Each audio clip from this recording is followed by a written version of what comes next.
You're listening to Worshipology with Kurtis Parks, a biblical, practical, and spiritual conversation about living and leading worship.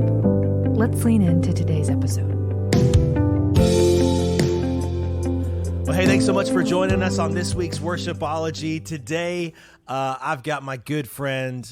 This guy is seriously one of my best buds. I love this guy so much, not just his artistry and his heart, but just his whole vibe. Ian Zumback, say what's up to the Worshipology podcast, man. Hey, Worshipology listeners. I love it, man. So we actually met up at Darien Lake, I think, like the Brothers McClurg introduced us, right? Yeah, so we were at this event called Kingdom Bound, and they had a worship tent, and we were both booked to lead worship at the worship tent.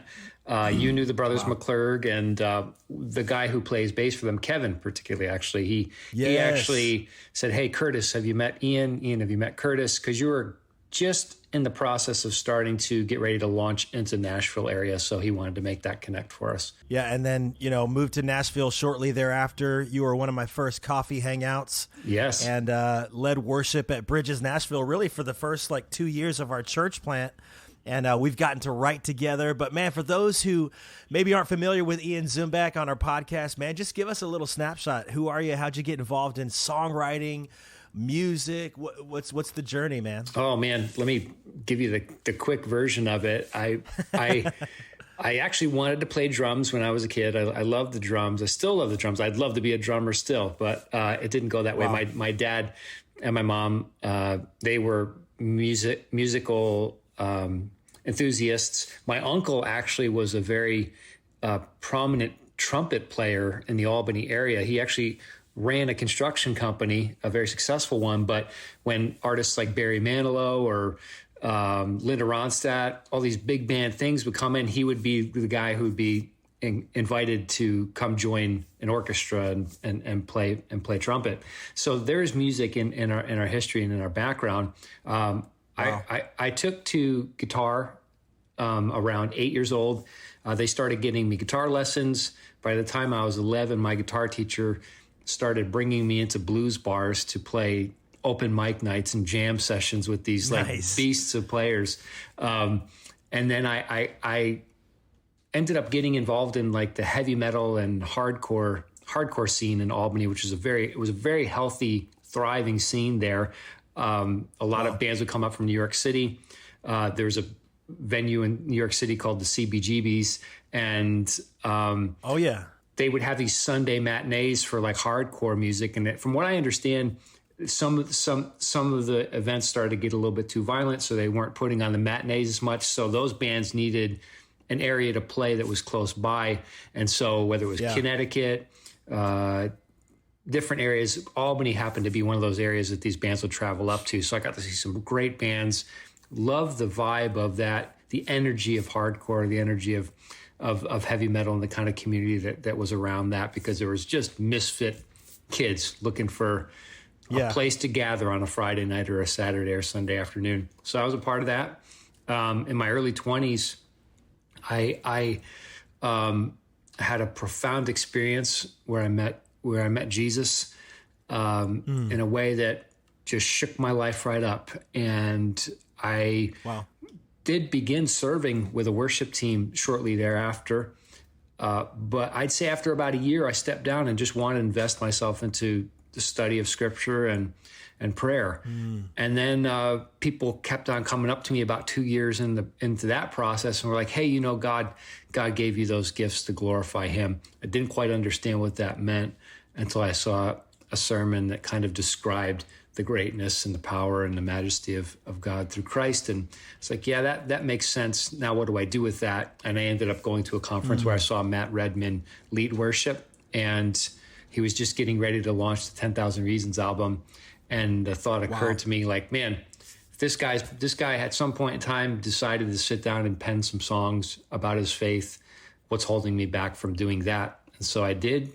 And it's led me from, I guess around the release of the time of his album to now, I've been doing it ever since. It's amazing, man. What's crazy to me is like I only know you as like the folk Americana, soft-spoken Ian, and then you came from this heavy metal scene, which is so wild, man. Yeah. Like, how did you get from like such a heavy style of music to like now you're writing? I mean, I just listened to Head to the Heart, which by the way is amazing. Like, I'm excited. We're gonna put some of Ian's music in our show notes. Thank you for those who are listening. But how did you get from like that scene to like writing where you just pick up an acoustic guitar and your voice and the acoustic just goes so well together? How'd you discover that, man? Well, some of it was through trial and error, and some of it was through allowing other people that you trust that are able to identify something that they see in you that would be a more natural bent, right? Like when I first started writing worship music, I was doing what I felt like, well, this is what I'm supposed to do, right? Now I have this story where I've come to faith in Jesus, and I'm looking at the genres that exist, and it seems like there's a particular style of worship. This is apparently how I'm supposed to do it. But then you get involved in community, like creative community, and you have people that maybe start saying similar things. Like, have you ever thought about maybe writing in this style? This seems like it would be more your particular bent. And it's just through collaboration, all of a sudden you feel like you're like, oh, wow, I'm stepping into like finding comfort in my own creative skin, right? So that's really what happened. And I think that Chris Hoisington and Anthony and those guys, they did have a lot to do with that. That's cool, because a lot of people would let ego get in the way of that. But the fact that you're like, no, like, did it just kind of feel like, I mean, and this is kind of a cool and unique, and we weren't even going to go here, Ian, but like kind of people, sometimes they just get locked into this certain style and it doesn't feel like them. It doesn't feel natural. But then all of a sudden somebody comes along, sees potential in them and says, hey, have you ever thought about doing this? Like, I can tell personally, just, I never saw myself as a hymns guy. I grew up in rock bands, and I grew up, you know, with the electric guitar, and even in high school, believe it or not, like Kid Rock was my hero. I wanted to be in a rap rock band. Praise God, that didn't happen. Yeah. But, you know, I never thought of myself as a hymns guy until Malcolm Duplessis, who is, you know, just, I call him the godfather of modern day worship. He introduced Tomlin to Redmond, and he's a brilliant guy. But he was like, Kurtis, you really take a knack to like writing the hymns. What if that was your thing? And here I am, you know, a decade later on a label called Simple Hymns. I love the hymns. Well, your hymn album charted on Billboard too. Like, I think like I don't even remember. Like, it was a top 20 Billboard album. Yeah. And that's how we really got connected with Old Bear, was because Old Bear Records put out that hymns album. And of course, you know, with The Table, your record in 2017, that was out with them. So I think it's kudos to you for not having the ego to say, well, no, that's not what I am, but being open to that. Was it just a natural fit for you? And how did you just start to thrive in that world of folk and Americana and acoustic? I think you have to have an open-handed approach to things in general. Like, I think once you've knocked on enough doors that like those doors aren't opening, you have to start to, you either continue to just bang your head up against the wall and continue to try to push down a door, or you have to have a recognition that maybe I'm knocking on the wrong door and I have a lane and I need to be humble enough to not only pray that God would direct me towards the people that could help me see those things, but start to have partnerships and people that will draw that out of me. Because it's having an ego about it and feeling like I'm the one who's supposed to be managing this process technically puts you in the seat of God's throne, technically, right? So like I'm guiding, I'm trying to guide and lord my own life and own direction because this is what I want, rather than God, what is it that where would I be most effective? And I think where you're most effective is where your natural bents are, like where you'll feel the greatest level of fulfillment, and starting to ignore the, I would call them like creative social pressures of comparison. Like, well, it looks like this is really working for them. They're having a lot of success in those areas. Well, I had a pastor one time that had shared something along the lines, and if we're looking at music from a ministry standpoint, he was talking about how Chris Tomlin has a big net, right? Like at the level of his height of his success, he was like, man, that guy has a huge net. But there's some people that are in music, you have to have a fishing pole to get to a small watering hole to catch those fish out there. So that really stuck with me as like taking the pressure off of myself in terms of comparing my successes to what the world would say would be successful, and just allowing myself to operate in the lane and in the giftings that God had willed and purposed. And it felt like the right thing. And it's led me to some of the best opportunities I've ever had in my life that I couldn't have put together, and has actually helped be the vehicle that has made the most meaningful relationships that I've had in my life. And you're one of those people. And you know that. You know my history, you know my story. There are things that are happening and have happened in my life that, had you not chosen to follow the call of God in your life to come to Nashville, I wouldn't be experiencing some of the greatest blessings of my life right now. And that's all because you were following the lane that God had for you. So it's pretty cool how this all works and what he weaves together. But it does take a willingness to be hands off and say, okay, not my will, your will. And when you do that, he does things that it's not cliched, profoundly amazing things. Well, I think that's just part of the brotherhood that we found in worship. And I mean, you could say that about the brothers McClurg. You could say that about so many people that have come into your circle, guys that have come into my circle. There's something about music that breaks down walls, that breaks down the guards that we so often hold up in this thing called life. And it allows people into your heart. It allows people into your life. And I mean, I think that's one of those things that when I listen to your music, I mean, talk to me a little bit about, The Table is one of those albums that I could listen to every week and it never gets tiring. Like, I think the uniqueness that you approach songwriting. I mean, talk a little bit about the way that you approach songwriting, because it is different. I mean, you and I have had this conversation where, maybe I feel like I'm writing songs that are kind of more in that mainstream vibe, but you write songs that hit a different chord and it really does reach a different audience, but it's so needed. It's kind of like left of center, if you were to say that, of what's being put out there in worship. I don't know if you'd call it indie worship or if you just call it singer-songwriter of a guy who loves Jesus. Like, how do you approach the songwriting course that you take, man? I mean, for me, I've found there's like two categories for me for songwriting. One is the songwriting of like serving someone else's project and vision. And then there's the aspect of serving what God is putting on your heart to share. So in regards to The Table, I felt that the approach to that was that specific body of work was being inspired so much by scripture and stories that I was discovering in and through personal Bible study, but were like more, just like you're saying, left of center. There were like left of center stories that aren't like the typical things that would be talked about. Like the title track was about David and Mephibosheth, that whole story of how this crippled guy came to David and sought mercy. And I thought there was just a beautiful picture of the gospel in that. And related to that, I was able to draw on personal experiences of a friend that we had lost to drug use. That the idea of like, well, what was Mephibosheth like? Really, like, what did he feel like? How did he see himself as being a cripple and being on the outside of society and not particularly somebody that have a level of prominence? And then how David took him and elevated him and made a place for him at the table. It was just that's just a beautiful picture of, us being beggars at the doors of God's mercy, but we don't have to come and approach God that way, even though there's like this idea that like we are essentially beggars.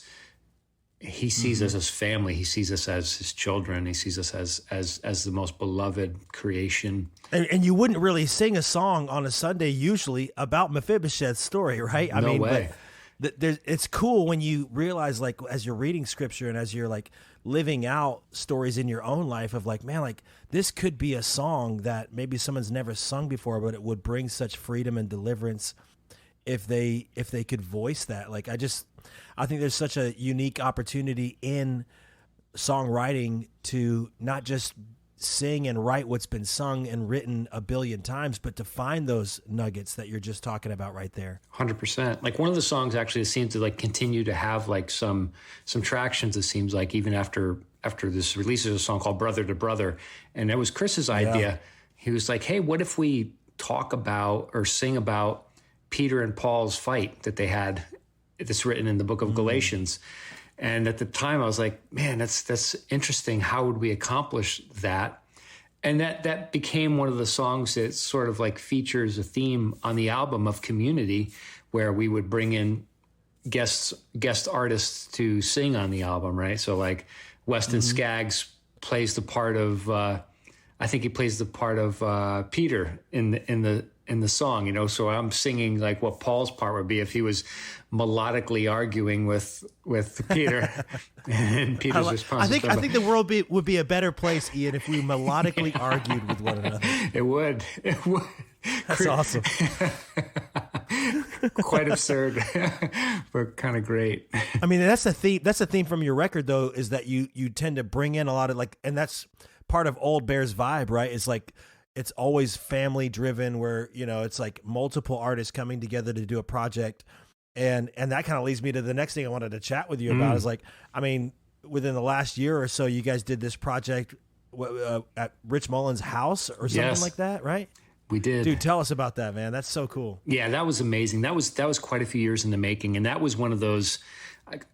There's probably podcasts that are out there that talk about like all the ways that they got to where that they got, but in a very small version of it, that was sort of a thing where Chris and Anthony just kept on following these doors that would open. There was just an idea and a vision, and they kept on meeting people that were close to him.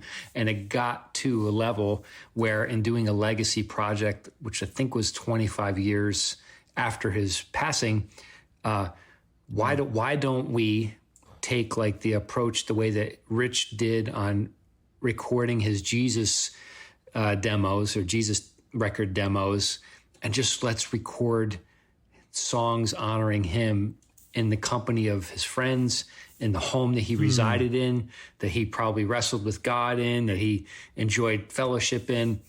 Maybe we could get permission from the person that's caretaking the house to do this.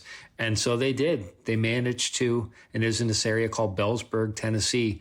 And the funny thing was Connie, who actually runs or who owns the home now, she was just always flabbergasted, like, why do you guys want to do this here? This just seems so weird. But but through the process, there were some really beautiful moments captured because it's so raw, it's so stripped down. What you hear is what's happening in the room. So it kind of felt like you're approaching the recording the way that they probably did, like in the 20s, you know, or the 30s, like when people would discover Robert Johnson, some guy's got a recording machine, he just puts it up and he's like, hey, Robert Johnson, can you play these songs, you know, and you're just preserving and capturing a moment in time and are not hiding.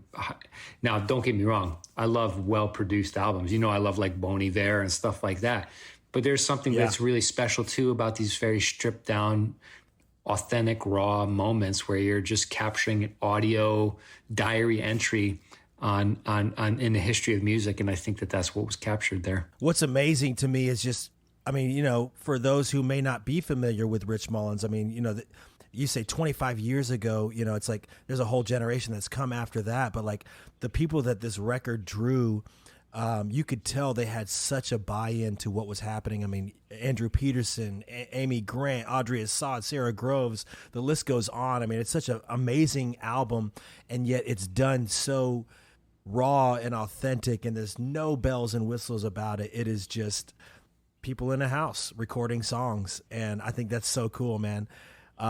What was like, you got to share like a fun story or like something kind of maybe even on the comical side, because I know y'all had some moments, and anytime I've been around you and the brothers, like there's laughter that just goes on like record time. So dude, yeah, you got to share something, man. Oh man, yeah. I mean, I think one of the funniest things to me was like there was a few times where Chris like co-produced it with Andrew Greer, and there were some other folks that were involved in like maybe helping to have some production decisions, but primarily, and Evan Seiling, but primarily those guys were mostly heading up like a lot of like the production decisions and advising these artists, like maybe we should approach it this way or this kind of thing.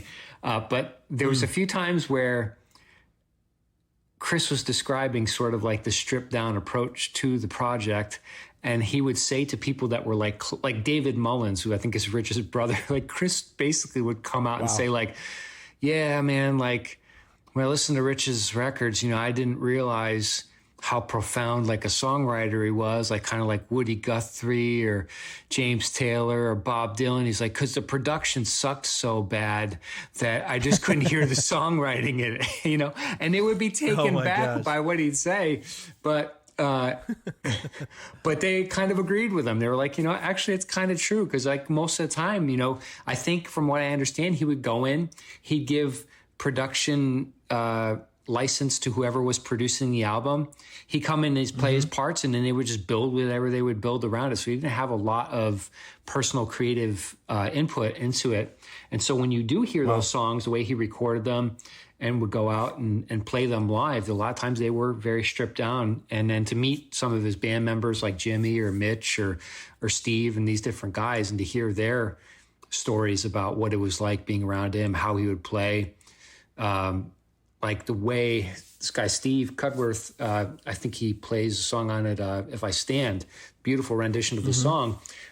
He would describe how Rich he would inhabit like a song that he was writing, where he would just play these chords over and over and again and try to find all these different variations. And would just try to inhabit it. Like, what is God doing in the song? What would be the best phrasing? What would be the best, even if it was a C chord, he'd play it all over the neck, find out like, where is it resonating? And I thought that was really, really cool to hear that this guy who seemed like so sort of shoot from the hip was that invested in making sure that like the resonance of the instrument and the type of instrument that he was playing or how he played it was so at its highest level that he couldn't walk away from it until it was played exactly that way, which I think is really cool. And that's something I've always appreciated about your music, is that you take the extra mile, you take the extra, time to just put into your craft. And I mean, what is it that you can encourage those that are listening that might be songwriters, whether new songwriters or old songwriters?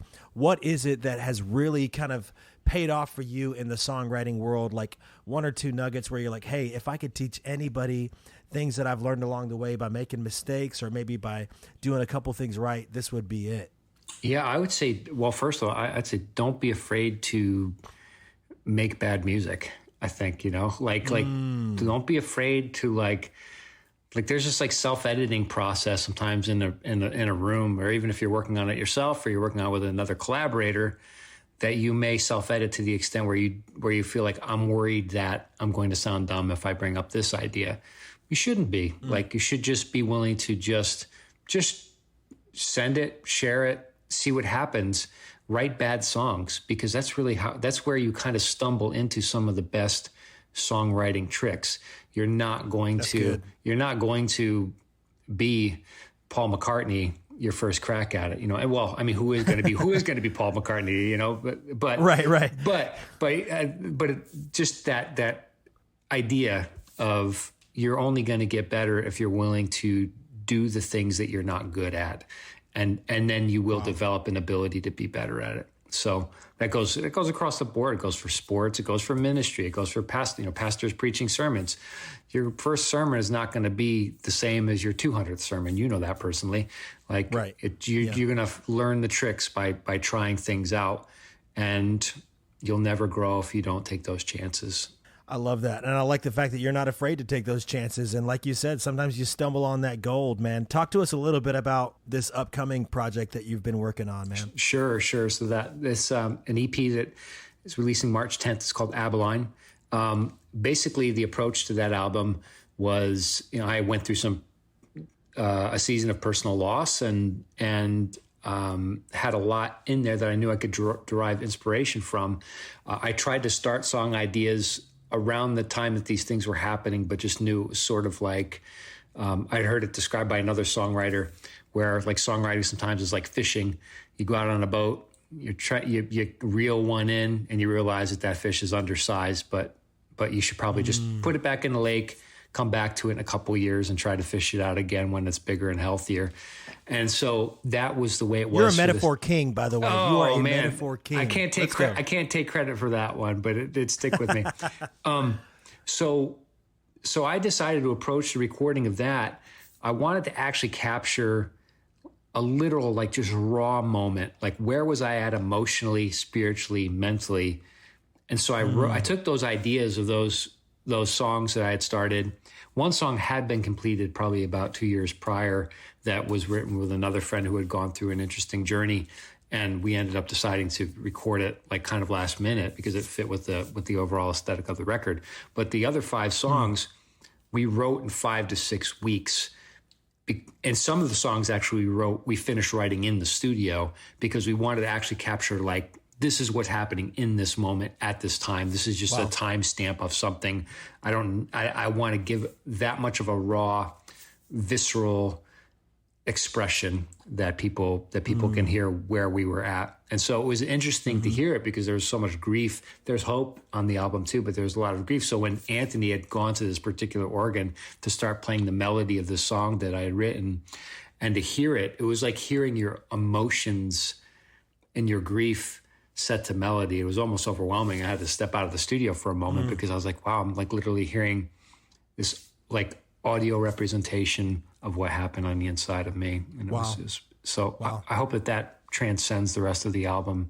And so far, I feel like a lot of people that have gotten to hear some of it are resonating with it. And I can't ask for more than that, right? Dude, that's amazing, man. And kudos to you for putting your heart out there. I mean, I know when you walk through a season, sometimes it's easy to just kind of like internalize all that and not invite people into that story. But really what makes you such a passionate songwriter is that you do put these seasons of your life into songs, and people of all walks of life experience grief and experience loss. It looks differently from person to person, but man, that's kind of what unites us in humanity, is that we all go through those stories, and music can be that undercurrent that brings us closer together, man. So I can't wait to listen to the rest of it. I've only gotten to hear a couple songs, but I know it's going to be amazing, man. Yeah, thank Dude, you. in our last 4 or 5 minutes here, man, I've been asking people this question this year. What's the Holy Spirit speaking to you personally, and what's he doing in your life that, man, we could really just glean some wisdom from today?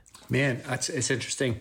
I really thought about this or have been thinking about this lately. I would say, even though that I am particularly writing music that is like left of center and that type of thing, the importance of songs that communicate the gospel and inspiring worship is so important right now, particularly for children.